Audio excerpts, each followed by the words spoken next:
Antoine could be back Tuesday. And I do think that the arrangements for his dad are most likely for the end of this week. And so they're working on it right now. Really couldn't get much done until Monday, given the fact that he passed on the late Friday night or Saturday morning. So between the church and funeral home, different things like that. So we would expect something late in the week.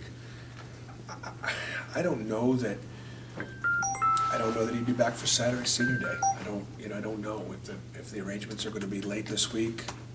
I don't know if he'd be back for Saturday either. So I just think it's just have to wait and see, and whatever they decide, we'll support.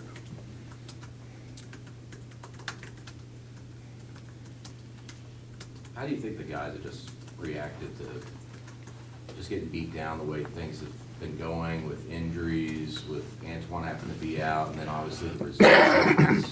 I guess 3 teams will be going into the tournament, but losing by 20 points, it obviously can't be good for confidence. It's been tough. Yeah, it's been tough. And again, I think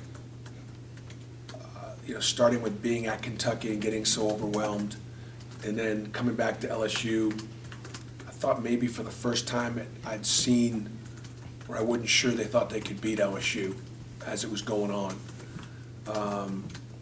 And so it's been difficult. My biggest concern is we game plan is we put an enormous amount of pressure on our offense when we can't get stops. And we're not as engaged defensively as you need to be to try to win games. It's difficult to win if you can't get stops, can't get rebounds, can't get any offense out of your defense. And so I think that it's been on the defensive end where we've been affected more by the scoreboard than anything. So watching tape of Missouri, they're very talented. They're a young team. They're a talented team. And the teams that have been able to beat them, have been able to get stops. And that's a real challenge. So it's affected us more on the defensive end than it is anywhere else. And not having Taj is a factor. And so it hurts us on defense. And then not having Mace, that's a factor. It hurts us on offense. So it's been really difficult. For a coach who hasn't really dealt with this before, how do you decide how you're going to go forward? How to cope with it yourself? Well, my biggest thing is to not take it out on the kids. It's not their fault that I wasn't able to rebuild the roster where we could be competitive in the league, and it's not their fault. We play best. We always say we play best when everybody contributes, and we've had way too many nights when we just haven't had contribution. When you have an injury, when you have a situation like we have right now, there's opportunity that presents itself. Okay, so with Taj being out, it presents a greater opportunity for Casey and Malcolm, say at the point guard position or in the backcourt.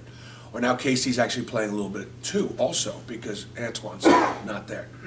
That's a great opportunity for a player to be able to garner more minutes and garner a greater responsibility and a greater role. Take advantage of that opportunity,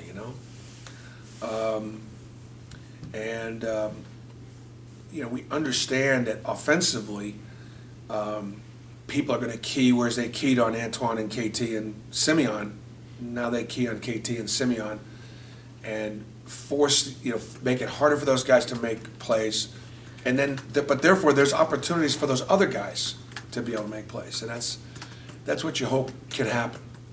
Chris, to the big picture, how disappointing is this towards the end of the season to have this happening, where earlier in the year you have the win over Xavier in late December? We're only dealing with two months ago, right? Where you have that win, you have some pretty thrilling wins over Missouri and South Carolina, where okay, they're in the bottom of the league where you are too, but you have that excitement in the building, right?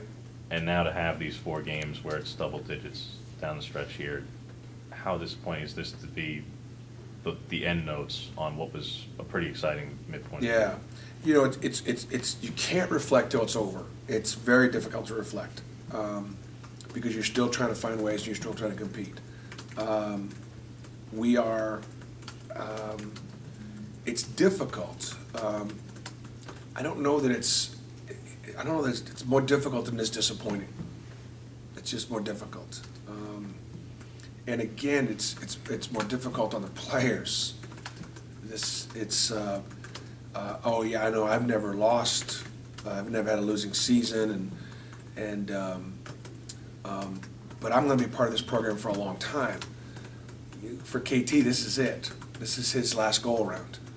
And so what's gonna happen is you have no choice, you start to shift gears. So for some, you shift gears to next season and you think about, you start to focus on recruiting a little bit more because high school basketball's ending, we're getting ready to start to travel, and this spring will be my first look at AAU basketball in 4 years, because don't forget, my show cause didn't end until August, and so recruiting is going to really start for me now.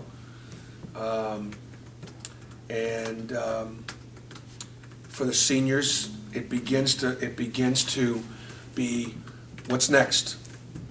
For KT,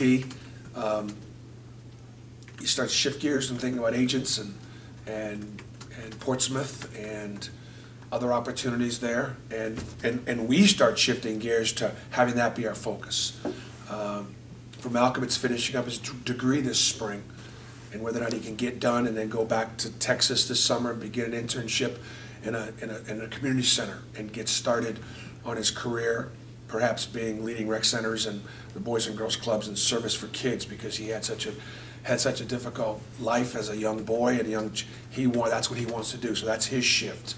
For Antoine, his dad's not here, so therefore we got a lot of things we've got to do to get him in the same situation with KT as far as his future playing professionally. KC, same thing. So when it's difficult, you begin to shift gears to what's next. For me, Missouri's next, senior night's next, the SEC tournament's next. Here's the other thing. Last year on senior night, there were very few people here that watched Tennessee destroy Auburn. We'll have a full house on Saturday against Georgia. It's going to be a challenging opponent. That's an NCAA tournament opponent, but the place will be full. And that in and of itself is a victory, because we'll be able to honor our seniors in a better way than we were. We made more progress off the court than we made on the court. We made some progress on the court. The time to reflect on that is when the season's over. But it's clearly been very, very difficult on the players. And I'm doing the best I can to try to keep their attitudes right, to keep them motivated, to keep them playing hard, to keep staying together. It affects them in the classroom, where's the joy? There's just not a lot of joy in getting your brains beat in. How much emotional has it been for the players the last few days? A teammate loses his father, everything.